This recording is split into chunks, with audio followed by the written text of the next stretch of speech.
At the starting of the week, at Summit Talks, you'll hear them speak. It's only Monday.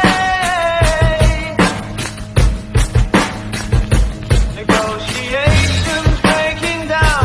See those leaders start to frown. It's good and Monday. I get a feeling there's going to be a riot.